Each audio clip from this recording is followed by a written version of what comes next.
গতকাল প্রথম দফা নির্বাচনের পর একটা বিষয় কিন্তু পরিষ্কার যে বর্তমানে এই রাজ্যের রাজ্য পুলিশ কিন্তু হাত খুলে খেলতে শুরু করেছে। যেখানে যেখানে অশান্তির চেষ্টা হয়েছে, সমস্যা হয়েছে, সমস্ত জায়গায় কিন্তু তারা অ্যাকশন মোডে নেমে পড়েছে। এবং এই গোটা ঘটনা চক্রে এই যে গতকাল প্রথম দফা নির্বাচনের পর যে ছবিগুলো উঠে এসেছে, তারপর মমতা বন্দ্যোপাধ্যায় যে খুশি নন তা একেবারেই পরিষ্কার। এবার তিনি সরাসরি একটি সভা মঞ্চ থেকে কি সেই কথা বলেও দিলেন। আজকের প্রতিবেদনে আপনাদের দেখাবো ঠিক কি বলছেন মমতা বন্দ্যোপাধ্যায় এবং গতকাল কিভাবে পুলিশ অ্যাকশন মোডে নেমেছে। অন্যদিকে প্রথম রাতে বেড়াল মারার মতো একের পর এক সিদ্ধান্ত নিয়ে যাচ্ছে নির্বাচন কমিশন, যা কোথাও গিয়ে প্রমাণ করে দিচ্ছে যে প্রথম দফার মতো দ্বিতীয় দফার নির্বাচনটা যাতে শান্তিপূর্ণ হয় সেই বিষয় নিয়ে কোনো রকম কোনো গাফিলতি কিন্তু নির্বাচন কমিশন মেনে নেবে না, এবং গাফিলতি দেখা দিলেই কিন্তু ব্যবস্থা নিয়ে নিদর্শন তৈরি করে দিচ্ছে নির্বাচন কমিশন। আজকের প্রতিবেদনে আপনাদের দেখাবো ঠিক কি কি হলো, তার জন্য প্রতিবেদনটা সম্পূর্ণ দেখুন। নমস্কার, আমি সানিয়া, দ্য নিউজ বাংলায় আপনাদের সকলকে স্বাগত। কোনোদিনও শুনেছেন একটা নির্বাচনে লড়তে গেলে দিল্লি থেকে যত ফোর্স সেন্ট্রালের 2 লক্ষ পুলিশ নিয়ে এসছে, আর আমাদের পুলিশরা ওদের সাথী হয়েছে? কারণ আমাকে ওরা এখন চেনে না, ওরা বিজেপিকে চেনে।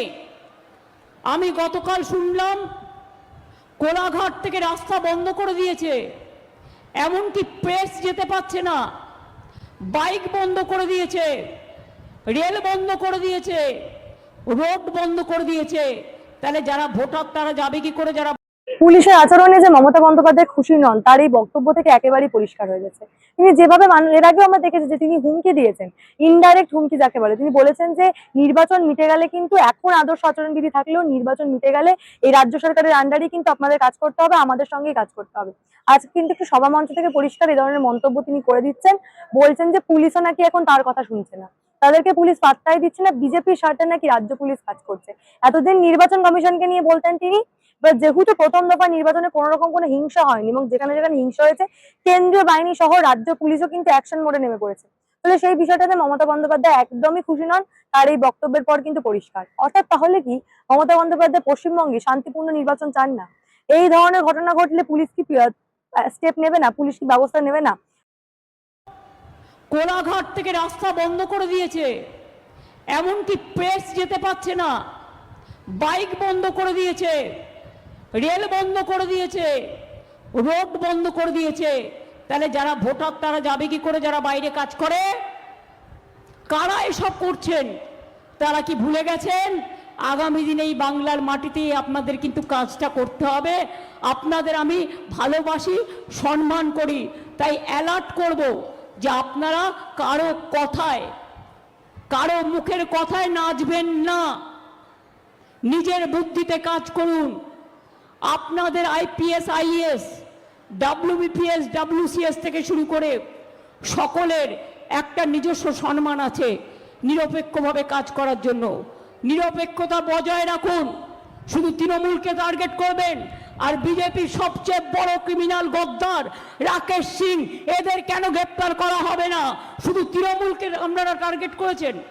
প্রশ্ন হলো, সত্যি সত্যি কি মমতা বন্দ্যোপাধ্যায় চাইছেনটা কি? এই ধরনের ঘটনা ঘটলে প্রথম দফা নির্বাচনের ক্ষেত্রে যেখানে যেখানে সমস্যা হচ্ছে সেখানে সেখানে পুলিশ অ্যাকশন নিয়েছে, তাহলে তিনি কি বলতে চাইছেন? এই ধরনের ঘটনা ঘটলে কি পুলিশ অ্যাকশন নেবে না? অর্থাৎ পশ্চিমবঙ্গে শান্তিপূর্ণ নির্বাচন হোক, এটা কি তিনি খোঁজ চাইছেন না?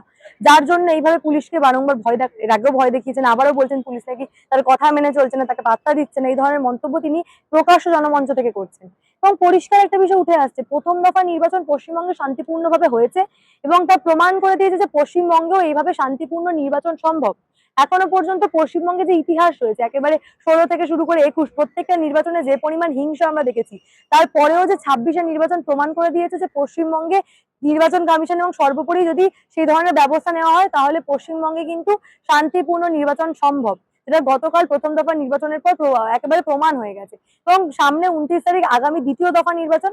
এখন দেখার বিষয় দ্বিতীয় দফা নির্বাচন কি শান্তিপূর্ণ হবে, এবং যদি দ্বিতীয় দফা নির্বাচন শান্তিপূর্ণ হতে হয় তাহলে কিন্তু এই বাইক থেকে শুরু করে নির্বাচন কমিশন এখনো পর্যন্ত যে সমস্ত কড়া পদক্ষেপগুলো নিয়েছে সেই সমস্ত পদক্ষেপ কিন্তু জারি রাখতে হবে দ্বিতীয় দফা নির্বাচনের ক্ষেত্রেও। এবং বারংবারই বাইক নিয়ে যে সমস্যা হচ্ছে, বারংবার যে অভিযোগ হচ্ছে কেন বাইক বন্ধ করা হবে, আমরা কিন্তু বিগত নির্বাচনের ক্ষেত্রে দেখেছি যে এই বাইক বন্ধ মানে এই যে বাইক বন্ধ করে নেওয়ার একটা বিষয় রয়েছে, কারণ বিভিন্ন নির্বাচনে কিন্তু বাইক বাহিনী গিয়ে সমস্যা সৃষ্টির চেষ্টা করেছে। 21 নির্বাচনে আমরা সেই ছবি দেখেছি, রীতিমতো বিভিন্ন জায়গায় বাইক বাহিনী গেছে এবং সমস্যা সৃষ্টি করেছে, যার ফলে এবারে নির্বাচনের আগের দিন এবং নির্বাচনের দিন বাইক বাহিনী অর্থাৎ বাইক ব্যবহারই বন্ধ করে দেওয়া হয়েছে। এতে কি আপত্তি থাকতে পারে মমতা বন্দ্যোপাধ্যায়? এই ধরনের মন্তব্য করে কিন্তু তিনি বারংবার প্রমাণ করে দিচ্ছেন যে তিনি চাইছেন না পশ্চিমবঙ্গে শান্তিপূর্ণ নির্বাচন হোক। এটা কিন্তু আবারও মমতা বন্দ্যোপাধ্যায়ের এই বক্তব্যের পর মনে হচ্ছে। এবং একদিকে যেমন পুলিশ হাত তুলে খেলছে, সত্যি সত্যি তো রাজ্য পুলিশকে নিয়ে বিভিন্ন সময় আমাদের অভিযোগ থাকে যে রাজ্য পুলিশ কিছু করে না, কিন্তু আজকের ঘটনার পর প্রমাণ হয়ে যাচ্ছে যে রাজ্য পুলিশের হাতে যদি ক্ষমতা দেওয়া হয়, রাজ্য পুলিশের কাছে যদি সেই ক্ষমতা থাকে, তারা কিন্তু চাইলেই ব্যবস্থা নেবে। এবং এই আদর্শ আচরণবিধি লাগু হওয়ার পর যবে থেকে রাজ্য পুলিশের একেবারে উচ্চ পদে রদবদল হয়েছে, তারপর থেকেই কিন্তু একেবারে নির্বাচনের প্রথম দফা নির্বাচনকে যদি উদাহরণ হিসেবে দেখা যায়, রাজ্য পুলিশ কিন্তু রীতিমতো বিভিন্ন জায়গায় বিভিন্ন ক্ষেত্রে অশান্তি ঘটালেই বা ইভিএম এ সমস্যা করলেই কিন্তু এইভাবে ব্যবস্থা নিচ্ছে। তা কিন্তু একেবারেই প্রথম দফা নির্বাচনের পর পরিষ্কার। অন্যদিকে হিঙ্গলগঞ্জের ওসিকেও সাসপেন্ড করেছে ইতিমধ্যে নির্বাচন কমিশন। একেবারে যে অভিযোগ উঠে আসে তার বিরুদ্ধে পক্ষপাত দুষ্ট আচরণ সহ রাজনৈতিক মহলে গোপন আতাতের একেবারে অভিযোগ উঠে আসে, তারপরেই কিন্তু এই সিদ্ধান্ত নেয় নির্বাচন কমিশন। আজকেই কিন্তু সেখানকার ওসিকে সাসপেন্ড করা হয়, অর্থাৎ লেভেল প্লেইং ফিল্ড মেনটেন না করার জন্য, বজায় না রাখার জন্য কিন্তু এই সিদ্ধান্ত নেওয়া হয়েছে। লেভেল প্লেইং ফিল্ড অর্থাৎ সমস্ত যে অপোনেন্ট পার্টি রয়েছে সকলেই সমান, এটাই কিন্তু এইভাবে কিন্তু নির্বাচন কমিশন চলে এবং যার জন্য এই ধরনের পক্ষপাত দুষ্ট আচরণের জন্যই কিন্তু তাকে সাসপেন্ড করা হয়েছে।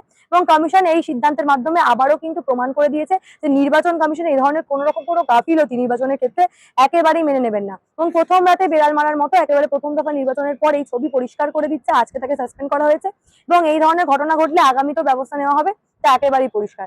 এখন দেখার বিষয়, এত সিদ্ধান্ত নেওয়ার পরেও কি দ্বিতীয় দফা নির্বাচনটা প্রথম দফার মতো শান্তিপূর্ণ হয়, সেটাই কিন্তু দেখার। এবং কমিশন গোটা বিষয়টা কতটা দেখতে পারে এবং প্রথম দফার মতো দ্বিতীয় দফা নির্বাচন তারা করাতে পারে কিনা, সেটাই এখন দেখার। এই বিষয় নিয়ে আপনাদের মূল্যবান এবং গুরুত্বপূর্ণ মতামত অবশ্যই আমাকে জানাবেন নিউজ বাংলা কমেন্ট সেকশনে, এবং দেখে থাকুন নিউজ বাংলা।